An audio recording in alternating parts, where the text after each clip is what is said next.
Suppose करो there is a tussle going between one of the governors and one of the CMs, क्या उसके लिए अलग से आपको पूरा का पूरा फिर से थीसिस करने की जरूरत है क्या?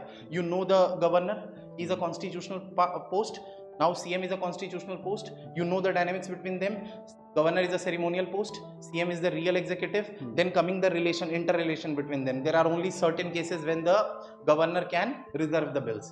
अब उसके लिए क्या आपको जाके पूरी चीजें रटने की जरूरत है क्या?